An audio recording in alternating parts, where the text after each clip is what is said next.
एक भोपाल में एक बड़ा शो होता है और मैंने खुद को आधा घंटे बाद कविता पढ़ते हुए वहाँ खड़े होकर देखा। चर्चा की दोस्तों से, किसी ने कहा यार कि तुम ना एक बार दिखा लो, और फिर ये लगातार होने लगा। सर मैंने नोटिस किया कि जो सबसे बेस्ट कलाकार होते हैं उनके अंदर दुख होता है, पर आपके अंदर मुझे दुख बिल्कुल महसूस नहीं होता। I have been cheated by lot of people. मुझे बहुत लोगों ने बहुत दुख दिया है, इमोशनली जो है shattered and murdered bye them. दुखी बिल्कुल नहीं, मैं एक्चुअली काफ़ी ज़्यादा खुश हूँ लाइफ में, पता नहीं आंसू कहाँ से आ रहे हैं। लोग अच्छे हीरो, अच्छी हीरोइन, अच्छा इंजीनियर, अच्छा डॉक्टर बनना चाहते हैं, अच्छा आदमी नहीं बनना चाहता। मैं राम के वैसे में कह, राम खुद तकलीफ झेल सकते हैं, पर राम को जो प्रेम करते हैं वो तकलीफ में आए, राम ये बर्दाश्त नहीं कर सकते। अभी लास्ट जो सेल्फ पिटी मुझे हुई वो मणिपुर में हुई। When those videos surfaced and I was watching those videos, बस ये जानवर हैं, बस माफ़ कर देना, कोई बद्दुआ मत देना। आपके साथ ये अक्सर होता है जब कोई आपसे बात कर रहा है तो आंसू निकलने लगता। कुमार विश्वास का फिर से स्वागत है TRS में। कैसे हो सर? बहुत अच्छा। ओके क्योंकि ये एक स्पिरिचुअलिटी बेस्ड एपिसोड है सर। शिव जी की भी बातें होंगी, राम जी की भी बातें होंगी, पर पहले आई थिंक ध्यान और योग निद्रा के बारे में हमें बात करना चाहिए, क्योंकि अक्सर लोग हमारे इतिहास के साथ आई डोंट नो कितना ज़्यादा योगा और ध्यान को जोड़ते हैं, पर एक्चुअली मेरे अनुसार ये दोनों चीज़ें जुड़ी हुई हैं। सो योग जो है उसके 8 अंग हैं। हाँ जी, है ना, यम, नियम, आसन, प्राणायाम, प्रत्याहार, समाधि, बहुत सारी चीज़ें उसके अंदर हैं। लोग बाग अक्सर ध्यान को, प्राणायाम को ही योग समझ लेते हैं। इसलिए भगवान श्री कृष्ण ने गीता में योग की डेफिनेशन देते हुए कहा है, योग है कर्मशु कौशलम, the perfection of in your job, in your profession, whatsoever you're doing, that is yog. What New Gen used to term as yoga because of English pronunciation, it is YOG, not A, it is योग। तो कर्मशु कौशलम कैसे, मतलब जैसे मैंने पहली बार योग को अपने जीवन में घटित होते कब देखा? इट वॉज 2006 और 7 आई होप। एक भोपाल में एक बड़ा शो होता है, वहाँ के एक विधायक हैं जो पहले उस समय विधायक नहीं थे, वो उस समय लीडर ही थे, रामेश्वर शर्मा, वो कराते हैं। और वो होता है भारतीय नववर्ष के दिन, वर्ष प्रतिपदा जिसे कहते हैं, जो इंडियन कैलेंडर जब शुरू होता था उसके दिन होता है वो। पहले जो प्रोग्राम था उसी से, तभी से मैं उसे कर रहा था, अब बहुत दिनों से नहीं गया हूँ। हज़ारों हज़ार लोग होते हैं, कभी सम्राटों की तरह 50,000, 60,000, 70,000, 1 लाख आदमी दूर तक सुन रहा होता है। तो चीफ मिनिस्टर भी स्टेज पर बैठे हुए थे, बहुत सारे पॉलिटिशियंस बैठे हुए थे, बहुत सारे पोइट्स बैठे हुए थे, और मैं लास्ट में अपनी कविता पढ़ रहा था जी। और मुझे आज भी याद है कि नीचे कुछ लोग बैठे हुए थे, इधर महिलाएं बैठी हुई हैं, इधर कुछ और लोग बैठे हुए हैं सीनियर, और इधर एक जिमी जिप है जो कवर कर रही है वीडियो शूट वाले की। तो जिमी जिप चलती है तो उसके चारों तरफ लोग नहीं खड़े होते हैं, स्पेस खाली किया जाता है वो। और मैंने खुद को आधा घंटे बाद कविता पढ़ते हुए वहां खड़े होकर देखा। There was an utter silence. मेरे को सिर्फ अपने एक्शन दिख रहे हैं, अपना चेहरा दिख रहा है, मुस्कुराते हुए दिख रहा हूं मैं, और यूं करते हुए दिख रहा हूं। और मुझे ये तक याद था, जब आप सामने देख रहे होते हैं, वीडियो आया नहीं, तो आपको कैसे पता चला कि चीफ मिनिस्टर जो हैं वो इतना ज्यादा हंसे किसी कमेंट पे कि वो बगल में बैठे हुए शायद बाबूलाल गौड़ जी या खुद वो MLA साहब थे, या किसी के ऊपर वो बिल्कुल झुक गए हंसते हंसते और उन्होंने हाथ मारा। ये मैं तो नहीं देख सकता बिकॉज मैं सामने खड़ा हूं, बट मैंने वो देखा कि पीछे क्या हुआ। तो इतना पढ़ने लिखने के बाद भी मुझे ये नहीं पता था कि ये क्या हुआ है, और फिर ये लगातार होने लगा। ये कई शोज में होने लगा, मतलब हर दूसरे तीसरे शो में। इंजीनियरिंग कॉलेज में लॉ लग गई, हो गया। जयपुर में मैंने देखा, मदन मोहन मालवीय शायद वो कॉलेज है, इंजीनियरिंग कॉलेज, उसमें मैं परफॉर्म कर रहा था, वहाँ हो गया ऐसा। गाते में होने लगा ये। तो मैंने चर्चा की दोस्तों से, किसी ने कहा यार कि तुम ना एक बार दिखा लो। तो मैं एम्स के न्यूरोलॉजी डिपार्टमेंट में दिखाने के लिए गया। उन्होंने मुझे एक मशीन में डाला वाला, टक टक टक टक टक सब कुछ कराया। डॉक्टर सुमित शायद थे, बड़े न्यूरोलॉजिस्ट हैं इंडिया के।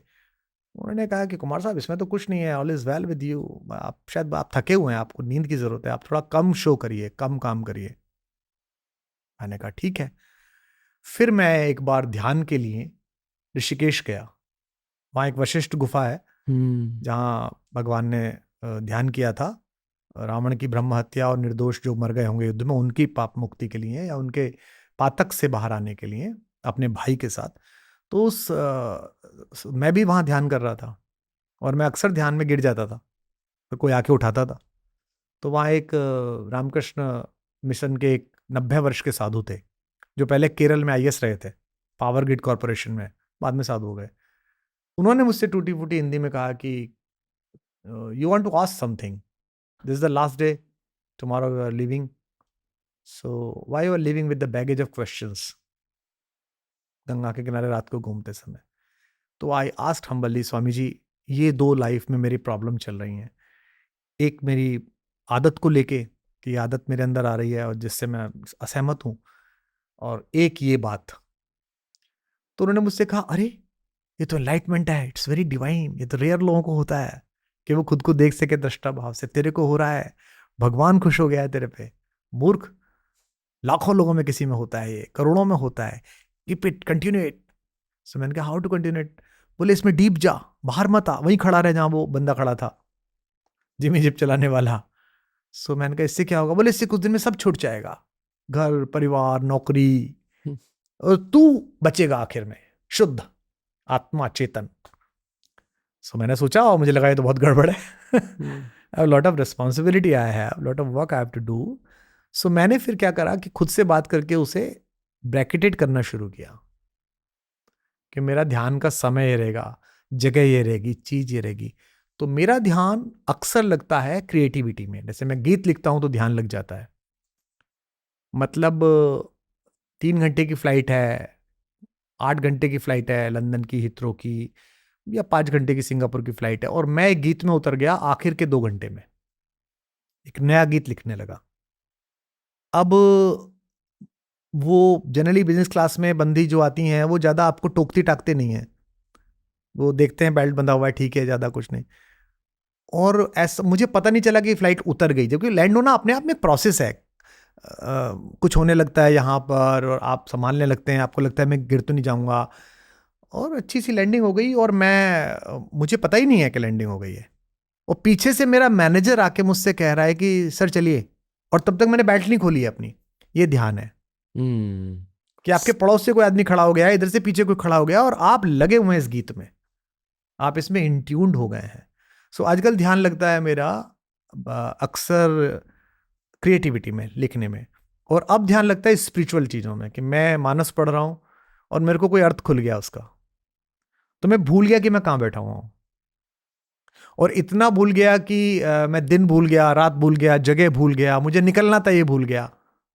मैंने कहा है कि मैं 4 बजे जूम कॉल करूंगा, और 3:15 मेरा ध्यान लग गया। अब फोन बज रहा है, उधर दूसरा बज रहा है, फिर मेरे ड्राइवर को फोन किया गया है बाहर, मैनेजर को फोन किया गया है कि भाई वो जरा देखो, उनकी बात थी, फिर वो आया कि सर 6:30 बज गए।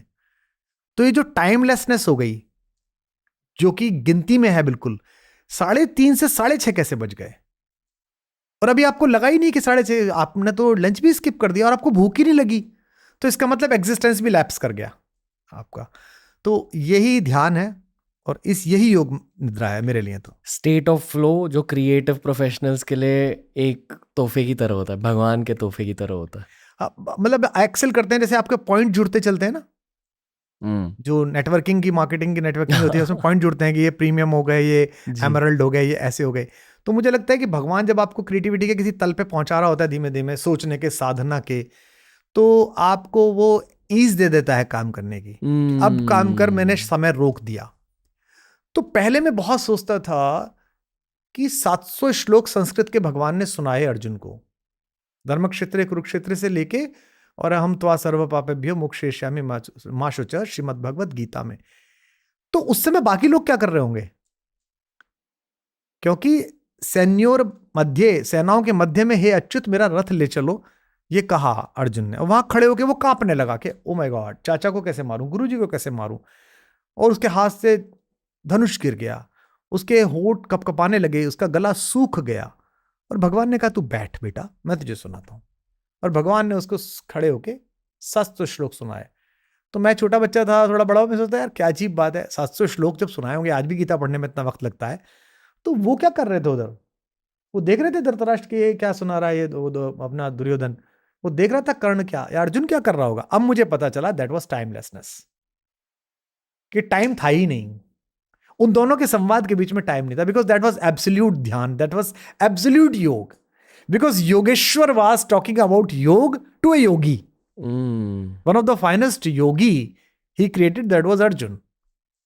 एंड वर्ड्स, जैसे कहते हैं ना, फाइनेस्ट नेक्टर ऑफ योग, दुनिया का अमृत, that is Shrimad Bhagavad Gita. And the source of that nectar, the almighty God, he was performing. वो बता रहे कि कैसे करना है बेटा, मेरे दोस्त, मेरे भाई, जो कि दोस्त भी है उनका, वो उसको बता रहा है. तो एग्जिस्टेंस जीरो हो गया, टाइम जीरो हो गया, और जैसे कहते हैं समय, उसका बोध, जगह का बोध, वो जीरो हो गई. योग के लिए यही 3 चीजें चाहिए आपको, ये 3 जीरो हो जाएं, टाइम रुक जाएगा. तो वो भगवान है, तो उन्होंने बड़ा लंबा समय लिया. मेरे को थोड़ी थोड़ी उसकी झलकियां लगती रहती हैं. अक्सर मैंने नोटिस किया कि जो सबसे बेस्ट कलाकार होते हैं उनके अंदर दुख होता है, पर आपके अंदर मुझे दुख बिल्कुल महसूस नहीं होता. दुख क्या है? जब सूरज बहुत गर्म था, उससे पृथ्वी टूटी थी, तो वो दुख था, वो टूटना था. और उस टूटने से एक नई दुनिया तैयार हुई.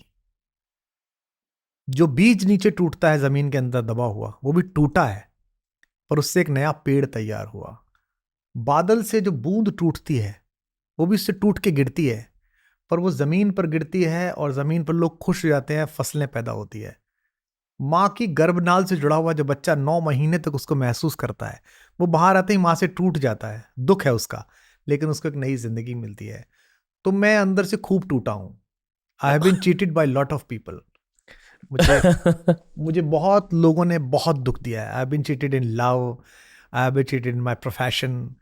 मेरे को मेरे प्रोफेशन में खूब गालियां, खूब गुस्सा, खूब कॉन्स्पिरेसीज मिली हैं. I have been cheated my bosom friends, जिनके साथ मैं एक बेड पे सोया हूँ, एक कार में बैठा हूँ, मैंने एक थाली में खाना खाया है, जिनकी जेब में पैसा है या नहीं इसकी चिंता मैंने की है, जिनके बच्चे मेरे हाथ में हुए हैं, मेरी बेटी जिनके हाथ में हुआ है. I have been brutally cheated and emotionally जो ना shattered and murdered by them. But मेरे चेहरे पे ये खुशी और ये प्रसन्नता इसलिए है कि मैंने उस दुख को एनर्जी बनाया है. मैंने उस दुख को अपने रेल इंजन की शक्ति बनाया. वो जो आग उन्होंने मेरे को सौंपी थी, मैंने उसमें अपनी क्रिएटिविटी का कोयला डाला और भाप बनाई, और मैं उसको लेके भग गया. मैं उसमें काफ़ी तपा हूँ, और मैंने उसकी निगेटिविटी भी महसूस की अपने अंदर, एक बार, कई बार महसूस की है. अब भी आ जाती है कई बार उसके शेड्स. खिड़कियाँ तो अब भी खुली हुई हैं, गेट बंद है. आपके चेहरे पर वो बिल्कुल दिखाई नहीं देता. मैं उनसे लड़ता हूँ कि नहीं, ये नहीं आने दूंगा, मैं ये नहीं होने दूंगा. तो जैसे मेरा एक शेर है कि हिम्मत का सागर लांघो तो लहर लहर जयकारा होगा, दिल टूटे या एटम टूटे, दुनिया में उजियारा होगा. एटम का मॉलिक्यूल टूटता है, आप उससे बम बना लेते हैं और निगेटिव थॉट के साथ, और हिरोशिमा नागासाकी में आप लाखों लोगों को युद्ध के समापन के बाद मार देते हैं, सिर्फ अपनी ईगो को मसाज करने के लिए कि हमने जापान को नील डाउन करा दिया. एटम का बम ताकत आती है आपके अंदर, और आप जो हैं दुनिया को तबाह करने की धमकी देने लगते हैं. लेकिन एटम की ताकत मिलती है आपको, और आप एक एटॉमिक पावर स्टेशन लगाते हैं, और गांव में जो एक जनरेशन मिट्टी के तेल में पड़ी थी या चांद की रोशनी के नीचे पड़ी थी, उसी बच्चे के सिर पे एक बल्ब जगमगा रहा होता है, जिसमें वो दुनिया देखने की कोशिश कर रहा होता है. सो इट्स ऑन यू कि जो एनर्जी आपको मिली है, the energy the world rendered in you nowadays, even by this podcast, how you are transforming to generations, to the people around you. That is the beauty. Self pity को लेकर आप कुछ कहना चाहोगे? सेल्फ पिटी उसको भी एड्रेस करना चाहिए. मेरे को बहुत होती है, मतलब मेरे को दुख भी होता है, और मेरे को खुद की कमजोरियों पर भी गुस्सा आता है कई बार. जैसे अभी लास्ट जो सेल्फ पिटी मुझे हुई, वो मणिपुर में हुई. When those videos surfaced and I was watching those videos, मुझ तक आए, I was feeling so helpless. मुझे इतना गुस्सा था, मुझे लग रहा था कि मैं क्या कर सकता हूँ. मुझे लगता था, मैं उन्हें जानता नहीं हूँ लड़कियों को, मुझे लगता था कि मैं कोई, जो मुझे महंगे से महंगा शॉल मिला हो. अब तो वो पुराना हो गया वीडियो, पर फिर भी मेरे दिमाग में क्या ख्याल आ रहा था कि जो मुझे महंगे से महंगा शॉल मिला हो या मैंने खरीदा हो, मैं उसे लेके जाऊं, और अकेले में, वो मुझे जाने भी ना कि मैं कौन कुमार विश्वास हूं, और मैं उन्हें वो शॉल उड़ाऊँ और उनके गले लग के रो लूँ थोड़ी देर, उनसे कहूँ कि मेरी बहन हो तुम, मेरी बेटी हो, मेरी माँ हो, गलती हो गई, इन लड़कों से, ये जानवर हैं, बस माफ़ कर देना, कोई बद्दुआ मत देना इस दुनिया को, इस पृथ्वी को, तुम क्षमा कर देना, कभी ना कभी सुधरेगा, मैं आशा ही करता हूँ। तो ऐसी सेल्फ पिटी होती है। कई बार खुद के यूज़ किए जाने पर भी गुस्सा आता है, पर फिर मुझे लगता है कि शायद एग्जिस्टेंस ने इतना हिस्सा रखा था कि ये यूज़ होगा। जैसे गोल्ड है, वो 24 कैरेट के गोल्ड का गहना नहीं बनता, उसकी अंगूठी नहीं बनती, तो उसमें 1 कैरेट 2 कैरेट आपको तांबा मिलाना ही पड़ता है। तो 22 कैरेट होता है जिस पे 24 लिखते हैं वो। तो अगर वो 2 कैरेट के तांबे को अंदर लेने से गोल्ड मना कर दे कि नहीं मैं तो 100% शुद्ध रहूंगा, तो फिर उसका कोई उपयोग नहीं होगा, किसी सुंदरता को वो अच्छा नहीं कर पाएगा। तो मुझे लगता है कि मेरे 24 कैरेट जो अंदर है, उसमें कई बार दुनिया का 2% ये कलुष, ये गंदगी आ जाती है। सो मुझे लगता है भगवान शायद मुझसे कोई ऑर्नामेंट बनवा रहा है, मेरी ज़िंदगी को ऑर्नामेंट बना रहा है, ताकि मैं अपने जाने के बाद भी रोशन रहूँ, लोग देखें, सीखें, जानें, या मेरा ठीक जजमेंट कर सकें। सो उसको फिर मैं कन्फेस कर लेता हूँ। दुख का भी कर्तव्य होता? हाँ, दुख इसलिए कर्तव्य होता है कि आप अगर उसकी गंभीरता समझ रहे हैं, उसकी सीरियसनेस समझ रहे हैं, तो फिर आप उस सफरिंग्स को दूसरे को ना आए इसकी ज़िम्मेदारी में लग जाते हैं।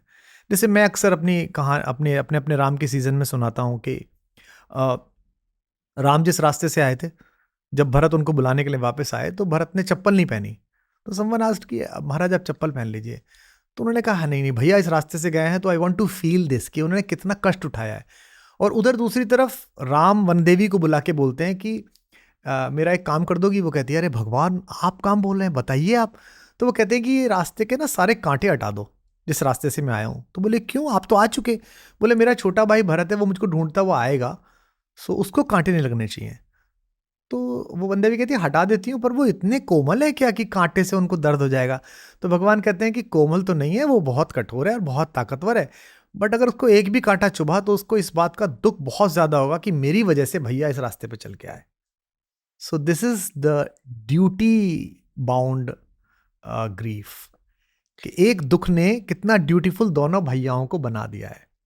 एक भाई है जो कह रहा है मैं चप्पल पहन के नहीं चलूंगा because I want to feel that that dukh, I want to feel that glani, I want to feel that all the things my mother did और बिकॉज ऑफ मी, मेरी वजह से हुई, मैं इसे महसूस करना चाहता हूँ।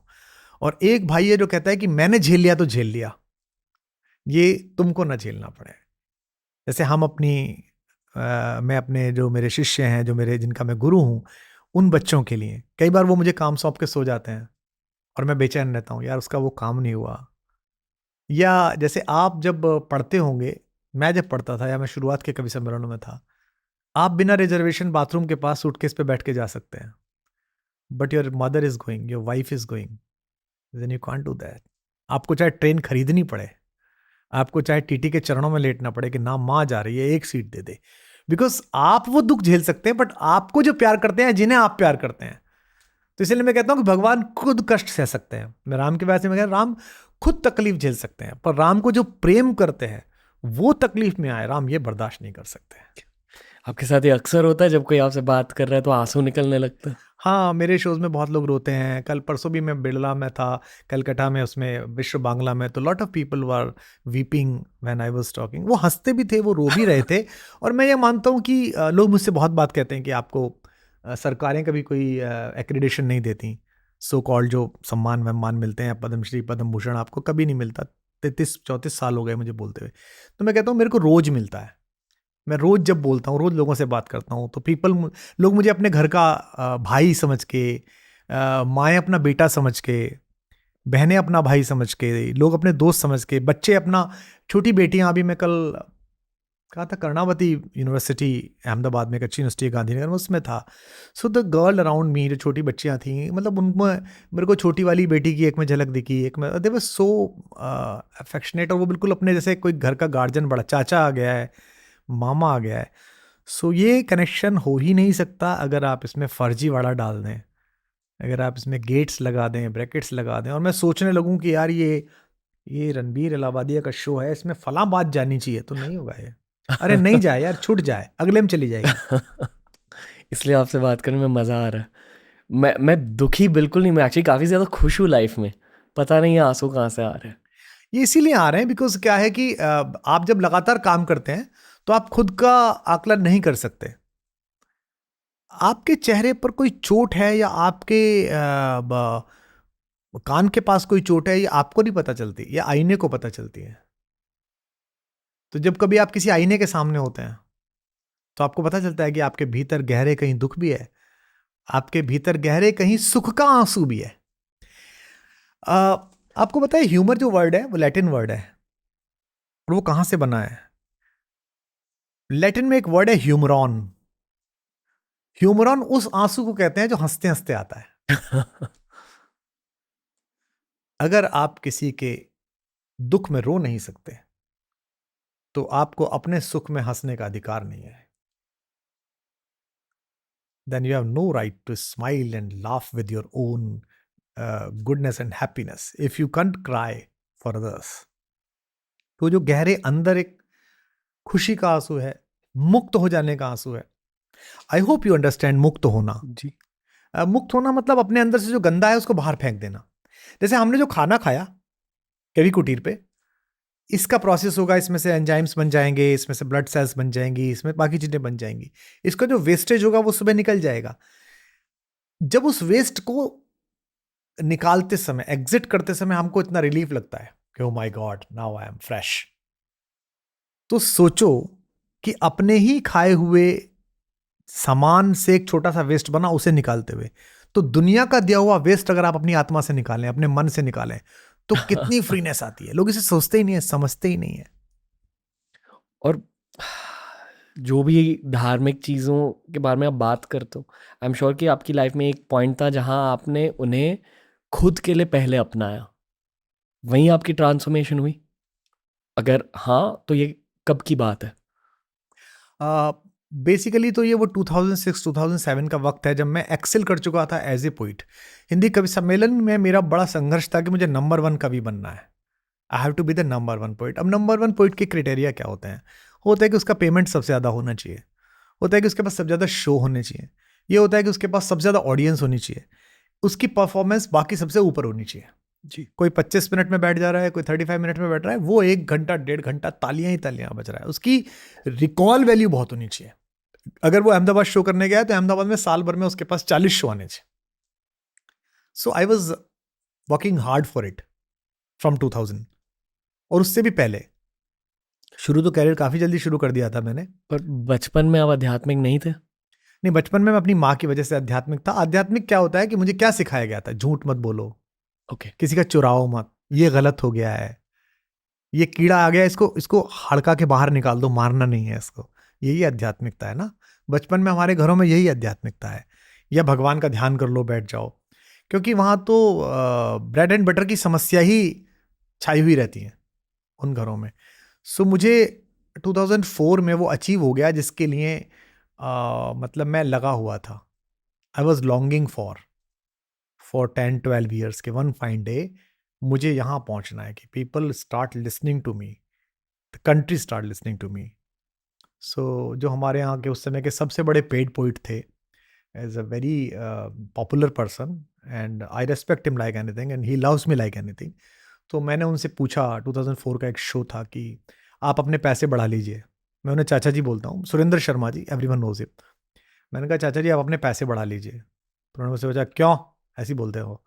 मैंने कहा वो मेरे को ना अपने पैसे बढ़ाने हैं और मेरे को दे रहा है सामने वाला, और आपके बराबर अच्छा नहीं लगता है, लोग क्या कहेंगे। उन्होंने कहा इस मत सोच लोग क्या कहेंगे, आई एम हैप्पी।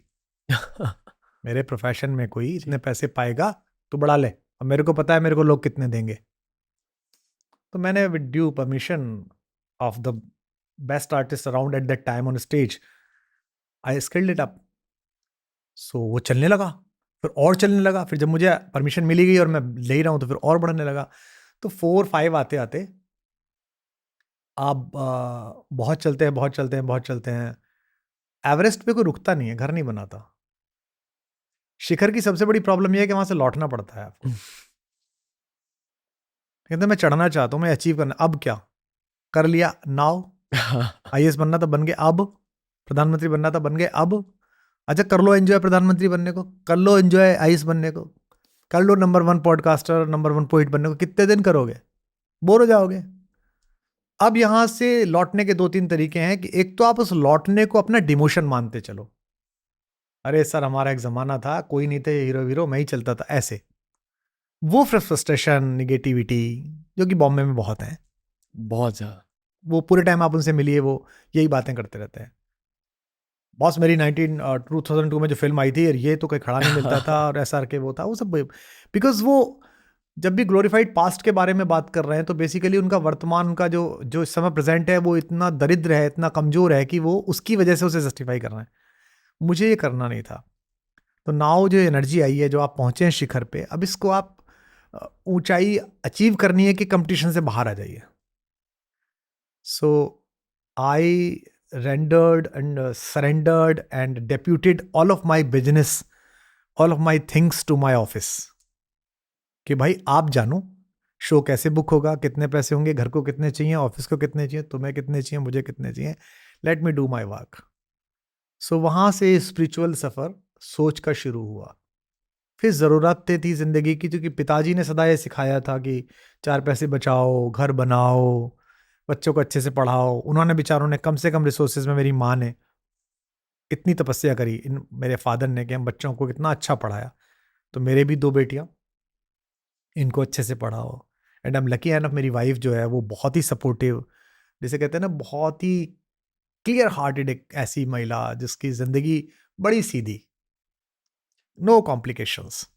तो उसका बहुत सपोर्ट रहा, तो एक स्मूथ वे पे आ गई।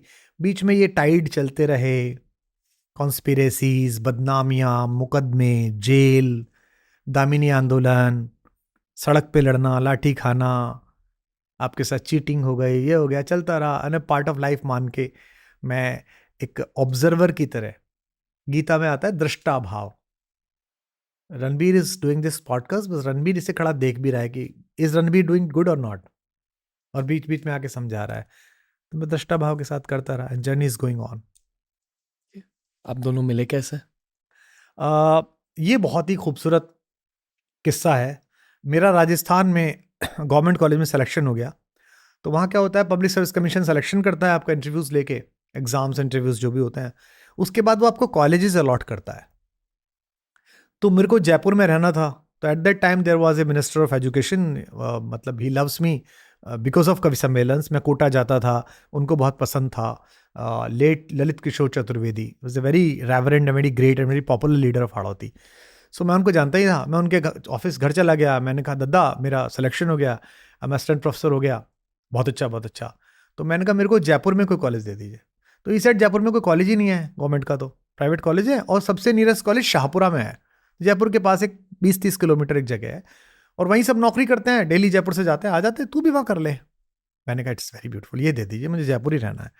उन्होंने डायरेक्टर हायर एजुकेशन को बोला कि इसको जयपुर दे दो बच्चे को, बहुत अच्छा लड़का है ये। डायरेक्टर हायर एजुकेशन शायद उनसे खुश नहीं थे, या पता नहीं क्या चल रहा था। उन्होंने मुझसे बुला के पूछा कि शाहपुरा जाना चाहते हो? मैंने कहा हाँ सर, मैं लेटर भिजवा दूंगा, जाओ। आई केम बैक माई प्लेस, मैं दिल्ली वापस आ गया। राजस्थान में 2 शाहपुरा हैं। एक शाहपुरा जयपुर के पास है, और एक शाहपुरा जयपुर से बहुत दूर भीलवाड़ा जिले में है। बिल्कुल रिमोट में था। अब तो थोड़ा फिर भी सड़क पे आ गया, बहुत रिमोट में था। सोचो आप 25-30 ईयर्स बैक कितना था। उसने मेरे को शाहपुरा भीलवाड़ा अलॉट कर दिया। When I got this letter, उस टाइम तक मुझे पता नहीं चला। मैं जयपुर ही सोच के पहुंच गया, हो सकता है जिला भीलवाड़ा लगता हो, मुझे क्या पता था। मैं पहुंचा, जिनके यहाँ मैं गया वो भी हिंदी के बड़े प्रोफेसर थे, हमारे रिश्तेदार हैं, बहुत अच्छे लेखक हैं, हेतु भारद्वाज जी। मैंने उनसे कहा मौसा जी मेरे को अपॉइंटमेंट मिल गया और मैं शाहपुरा ज्वाइन करूंगा। तो उन्होंने कहा कहाँ है, लिखाओ। दिखाया तो बोले अरे भाई ये वाला थोड़ी है, वो तो वहाँ है, उसमें तो 4 घंटे की यात्रा लगेगी, यहाँ से 4.5-5 घंटे की। मैं तो ऊपर से नीचे गिरा, और मैंने अपने आप को बहुत कोसा। मैं मिनिस्टर के पास गया। मिनिस्टर ने मुझे कहा यार मैं अभी तू ज्वाइन कर ले, मैं करा दूंगा, अभी पॉलिटिकल सीन ऐसे ही चल रहा है, इलेक्शन आ रहा है, मैं करा दूंगा। इलेक्शन 4 महीने 5 महीने बाद थे, 4 महीने। तो मिनिस्टर साहब वाज सो ओवरलोडेड। 4 महीने करा। मैंने सोचा यंग आदमी हो, क्या फर्क पड़ता है। मैं चला गया शाहपुरा, मैंने ज्वाइन किया। सो स्टाफ रूम में कुछ यंग और नए असिस्टेंट प्रोफेसर्स मिले। My wife was there. उसने 10 दिन पहले ज्योग्राफी में ज्वाइन किया था। वी गॉट इंट्रोड्यूस्ड, हम बातचीत करते रहे। उसके बाद फिर 6-8 महीने में ऐसा मौसम बना कि मैं क्यों शाहपुरा छोड़ता। उसके 1.5-2 साल बाद हम लोगों ने शादी कर ली। तो एक जो सरकारी गलती थी वो जिंदगी की खुशनसीबी बन गई। सरकारी गलती या भगवान की चाल? भगवान ने सोचा कि हाँ यहाँ जाके वो मैं तो यही मानता हूँ, कहाँ वो अजमेर की, कहाँ मैं दिल्ली के आगे गाजियाबाद लखवे का लड़का, और कैसे मैं वहाँ पहुँचा, और फिर मतलब बड़ी ही जैसे कहते हैं ना फेरी टेल जैसी है। पर आपको ये कैसे पता था कि ये मेरी वाइफ है? क्योंकि उससे पहले मैं तय कर चुका था कि I am not going to marry anyone. मेरी लाइफ में बहुत अंधेरा था, बहुत डिप्रेशन था, मेरा प्यार ख़त्म हो चुका था, और मैं सोचता था कि मैं शायद इस काम के लिए नहीं बना हूँ, मुझे सिर्फ कविताएं लिखनी है, प्रोफेसर बनना है, और ज़िंदगी इतनी सरल होती नहीं है दोस्त, ऐसा मैं सोचता था। But I got introduce to a girl जिसके लिए ज़िंदगी बहुत ही सरल थी। मतलब 1+1=2, कुछ था ही नहीं, एकदम कोई ऊपर नीचे नहीं। सो हम पहले दोस्त बने। हम 4 लोग थे, जिनमें एक बड़े लीडर हैं टीचर एसोसिएशन के, वो भी राजस्थान में रहते हैं, अजमेर में। एक मेरी वाइफ थी, एक IFS हो गया, एक कुछ 4-5-6 नए लड़के थे। वो जुड़े तो वी गॉट फ्रेंड्स, और वो मेरी तरफ आकर्षित हुई, और मैं भी एक दोस्त की तरह आकर्षित हुआ। धीमे धीमे वो करण जौहर फिल्म स्टाइल में हमको पता चला कि नहीं नहीं, दोस्ती नहीं है, दिस इज लव, और this is inseparable love. So we decided it later in 2 years। मतलब मैंने उस सबसे बचने के लिए अपना ट्रांसफर करा लिया। I got transfer to Bharatpur कि यार ये बड़ा कंफ्यूजन है, आई एम नॉट श्योर इधर आई हैव टू मैरी और not. But one fine day there was a call in me of eternity.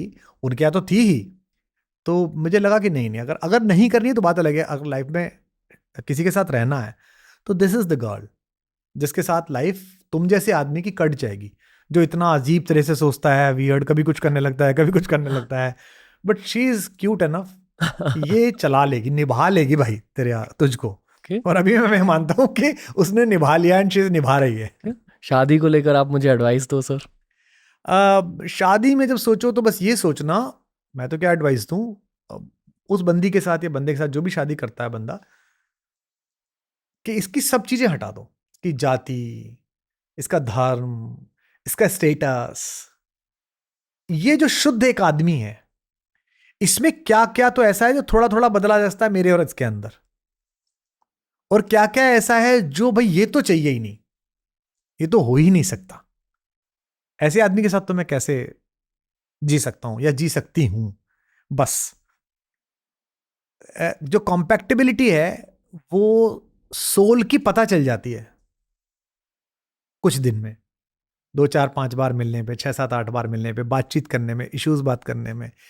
कुछ आदतें और कुछ थॉट प्रोसेस होते हैं जो आदमी के अंदर होते हैं, और कुछ होते हैं जो दुनिया ने बनाए होते हैं, जिन्हें आप बहस करके बदल सकते हैं, जिन्हें आप बता सकते हैं। जैसे मेरी पत्नी राजस्थान की है, वहाँ स्ट्रॉन्ग फ्यूडल सिस्टम है, स्ट्रॉन्ग कास्ट बेस्ड ओरिएंटेशन वहाँ था उस जमाने में, तो उसके अंदर कुछ चीज़ों को लेके था। मैं गया था यहाँ से प्रोग्रेसिव राइटर्स मूवमेंट के साथ जुड़ा हुआ आदमी, और अलग तरीके का, तो मैंने उसमें कई अल्टरेशंस किए कि भाई ये है, कुछ अल्टरेशंस हो नहीं सकते। जैसे पेज 3 है, वो अल्टरेशन उसमें नहीं हो सकता। आई ट्राइड हार्ड, मैं ऐसे 2-4 पार्टीज में ले गया, 2-4 जगह ले गया, तो पार्टीज से निपटने के बाद वो जब आके गाड़ी में बैठी तो ऐसा लगा ओ माय गॉड, कहाँ आप मुझे लाए थे, प्लीज मेरे बिना आ जाना। तो मुझे समझ में आ गया कि ये अल्टरेशंस इसमें नहीं होंगे। वो एक वाइन का ग्लास लेके और सॉलिटेयर पे बात करना, और पर्सिस के बारे में बात करना, वो उस पर नहीं होगा। तो मैंने कहा दादा अब जाना है कहीं पार्टी वार्टी में मिलना, अकेले मिल लो या उन्हीं दोस्तों से बात करो जिनकी पत्नियां या जिनके साथ जो महिलाएं हैं वो, जिनकी कॉम्पैक्टिबिलिटी इसके साथ हो। ऐसे ही मैंने खुद में बदलाव किए। तो जितने बदलाव हो सकते हो, जैसे घर बनाते हैं ना, इंटीरियर बदल सकता है, ढांचा नहीं बदल सकता। अगर ढांचा ही गलत है, बाथरूम या अग्नि के दिशा में बना रखा है, तो फिर तो बाथरूम तोड़ना पड़ेगा बॉस, और टूटने में क्या होता है बन सकता नहीं, इतनी ही बात है। ये आइडियाज आते कहाँ से है सर? जिंदगी से आते हैं, ओके। पढ़ने से आते हैं, और तुम जैसे लोगों से बात करने से आते हैं। आप आपके सामने जो बैठे हुए हैं, आप उनकी एनर्जी से बाउंस ऑफ करते हो? एनर्जी, क्योंकि ये मैंने क्रिएटिव प्रोफेशनल्स के साथ देखा, मेरे साथ भी होता है, जो मेरे सामने बैठे हुए होते हैं मैं उनकी एनर्जी से बाउंस ऑफ कर लेता हूँ। तो होता ही है। आप जिनसे देखिए, आप जिस भी आदमी से मिलते हैं, जैसे आप छोटे बच्चे से बात करते हैं बेसिकली, पढ़े लिखे आदमी हैं आप, आपकी भाषा ठीक है, आप हिंदी अच्छी बोलते हैं, उसके बाद भी आप बच्चे से कहते हैं बीता है, छोटा है, क्या कर रहा, आप छोटा नहीं बोलते हैं, बिकॉज आप उसके बचपने से बाउंस ऑफ कर रहे होते हैं। जो आपके घर में पैट है, वो तो बोलता भी नहीं है। मेरा जो पैट है वो तो बोलता भी नहीं है, बट उसकी आंखें बोलती हैं। वो आप उससे कुछ खाने के लिए पूछो कि कौतुक ट्रीट लेगा, ट्रीट है ना, कौतुक को अब ट्रीट चाहिए, तो उसकी फिर नाक चलनी शुरू होती है ना, तो उससे बोलता है वो। तो आप उसको भी समझते हैं। जब भगवान सीता माता का अपहरण हो गया, उन्हें उठा के ले गया रावण, तो उनका पता पूछ रहे हैं कि कहाँ चली गई, उन्हें तो पता नहीं है, वो तो एक एक रोल में है ना, एक कॉमन ह्यूमन के रोल को निभा रहे हैं भगवान। या कुछ लोग मानते हैं कि भाई कॉमन ह्यूमन ही थे, इतना बड़ा काम करा कि भगवान बन गए, जो भी है दोनों में से। तो वो बात कर रहे थे पशु पक्षियों से।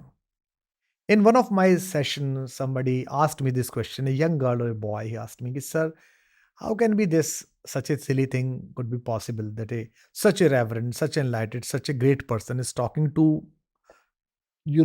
plants, talking to trees, talking to birds. हे खगमृग, हे मधुकर श्रेणी, तुम देखी सीता मृग नैनी। अरे हिरन से पूछ रहे हैं, भाई आपने तो नहीं देखी थी। ये पॉसिबल है बॉस। अभी इस शो के बाद मैं गौशाला आपको लेके चलूंगा, उसके पहले मैं 3 अपने काम करने वालों को अंदर घुसा दूंगा, वो चुप बैठी रहेंगी। The very foot step they heard about my, कि अब मैं अंदर आया, वो जो जहां बैठी होगी वो खड़ी हो जाएगी और अब पास आने की कोशिश करेंगी, और वो एक दूसरे से लड़ेंगी कि पहले मैं और पहले मैं। और मैं उन्हें कुछ नहीं देने जा रहा हूं, मैं सिर्फ उनके गले पे हाथ फिराऊंगा, माथे पे हाथ फिराऊंगा, उनसे बात करूंगा। तू कैसी है लाड़ो, ते चारा क्यों बचा हुआ है, ये पैर में क्या हो गया तेरे।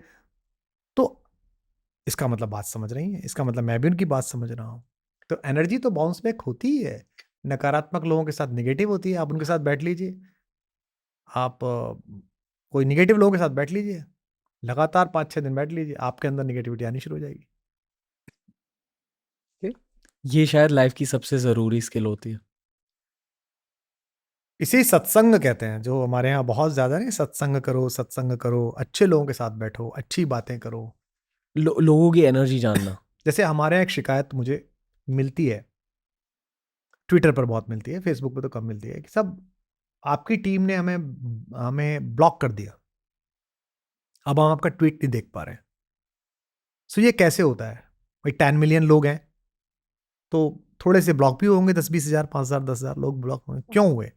क्योंकि मैंने पहले कह दिया भाई ये मेरा वर्चुअल घर है, इसमें गेट खुला हुआ है, आप आ सकते हैं, यू जस्ट स्टे, बैठिए, खाना खाइए, बात करिए मेरे से। लेकिन यहाँ आके आप गंदगी करेंगे, गालियां बकेंगे, गंदी चीजें फैलाएंगे, अफवाहें फैलाएंगे, तो I will not permit this. तो उसका तरीका क्या होता है, जेंटलमैन्स वे क्या है कि आप उन्हें उठाइए, बाहर तक छोड़ के आइए और दरवाजा बंद कर लीजिए। तो दिस ब्लॉक इज जस्ट देख, मेरी आपसे कोई नाराजगी नहीं है, बट मैं नहीं लिखूंगा कहीं जाके ऐसी चीजें, और मैं आपकी बर्दाश्त भी नहीं करूंगा। तो उससे क्या होता है, आपके चारों एक खुशनुमा वातावरण रहता है। आलोचना तो करिए, कोई दिक्कत नहीं, you just criticise me, I will welcome that, I am used to welcome all that. But आप गालियां बकेंगे, गंदगी करेंगे, जातिगत टिप्पणी करेंगे, महिलाओं के लिए कुछ बोलेंगे, किसी और के लिए बोलेंगे, तो आई विल नॉट टॉलरेट। तो बाउंस बैक तो एनर्जी करती है। बहुत सारे लोग ना बहुत कुछ बनना चाहते हैं, कोई भी अच्छा आदमी नहीं बनना चाहता।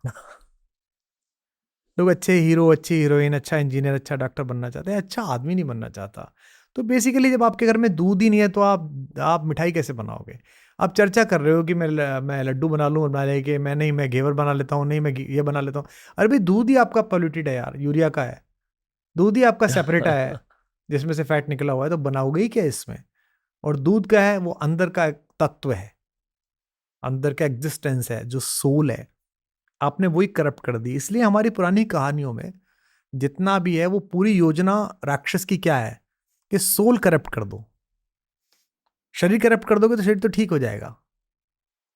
भगवान ने अगर किसी को कैंसर हो जाए, किसी अंग में हो जाए, ऐसे काट दो, रेडियोथेरेपी कर दो, उन सेल्स को मार दो, स्टेम सेल मेडिकेशन भी आ रहा है। बट आप सोल ही करप्ट कर दो किसी की, फिर मुश्किल है उसका लौटना, फिर वहां से लौटना मुश्किल है।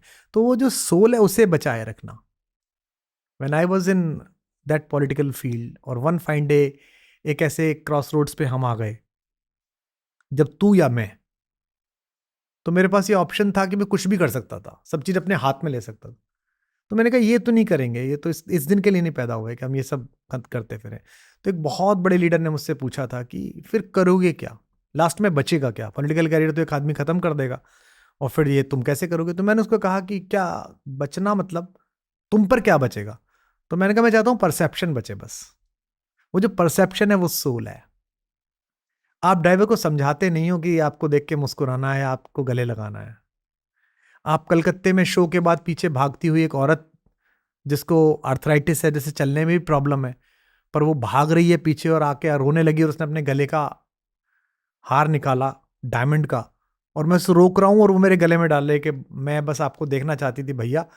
और मैं कह रहा हूँ भैया भी बोल रही हो, सावन का वक्त है, मुझे उल्टा देना चाहिए, तुम मुझे क्यों दे रही हो? बोले नहीं, मैं तुम्हारे तेरे गले में डाल रही हूँ, तो माँ को दे देना, मेरी भाभी को दे देना। वो ये नहीं देख रही है कितने का है, मैं नहीं देख रहा हूँ कितने का है, जबकि उस शो का मैंने पेमेंट लिया है। तो ये जो कनेक्ट है, ये तभी आएगा जब आप सोल बचा लोगे। और मेरे स्पिरिचुअल जितनी भी लड़ाई है, और जो भी मैं कर रहा हूँ, जो मैं भारत कुलम स्कूल बनाना चाहता हूँ, रेजिडेंशियल स्कूल 3000 बच्चों का, जिसके लिए रिसोर्सेज जुटा रहा हूँ, लोगों से मांग रहा हूँ, खुद कमा के डाल रहा हूँ ट्रस्ट में, वो इसीलिए कि मैं एक ऐसी जनरेशन तैयार करूँ। पहले 3000 बच्चों के साथ एक एक्सपेरिमेंट करूँ, ठीक हो जाए तो फिर अलग अलग जगह करूँ, ताकि जो बंदा आए वो 18 ईयर्स का जो आए तो वो अपनी पूरी एग्जिस्टेंस बचा के आए। वो ऑर्गेनिक खाए, ऑर्गेनिक देखे, ऑर्गेनिक सोचे। ऑर्गेनिक देख नहीं रहा है आजकल, वो ऑर्गेनिक सोच नहीं रहा है, वो पॉल्यूटेड सोच रहा है, उसमें पेस्टिसाइड पड़ा हुआ है, यूरिया पड़ा हुआ है। यहाँ मैं ऑर्गेनिक खा रहा हूँ जी, मेरी गाय भी ऑर्गेनिक खाना खा रही है तो ऑर्गेनिक दूध दे रही हैं। लेकिन ऑर्गेनिक सोचने वाले लोग कैसे पैदा होंगे? वो तभी होंगे जब मैं 8 साल के बच्चे को तीसरी क्लास में अपने पास बुला लूंगा, और जब 18 साल का करके भेजूंगा 12th करके, तो वो IITian तो होगा, वो एंटरप्रेन्योर तो होगा, वो टॉपर तो होगा CBSE का और बाकी बोर्ड्स का, और उसको दुनिया की बड़ी यूनिवर्सिटी बुला रही होंगी, बट उसके शरीर में एक भी एलोपैथी की गोली नहीं गई होगी। वो नेचुरोपैथी से, आयुर्वेद से और योगा से ठीक हुआ होगा। उसको दुख से बचना, कष्ट से बचने की विधि आ रही होंगी, ध्यान की। उसके पास एक कला होगी कि जब स्ट्रेस ज़्यादा हो जाएगा तो गिटार बजाएगा, सितार बजाएगा, नाचेगा, बोलेगा, गाएगा, तैरेगा। उसके पास एक काम होगा, स्पोर्ट्स होगा। उसे पर्यावरण की पता होगी, उसे खेती का पता होगा।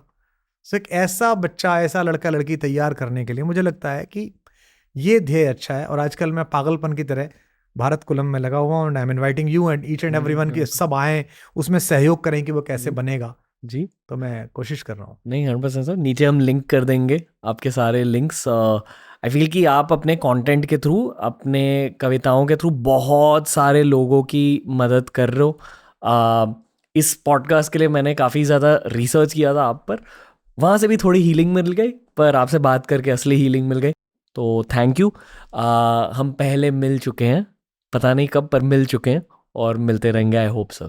तो थैंक यू सो मच जीते रहिए। जी, बहुत अच्छा लगा आपसे बात करके, धन्यवाद सर।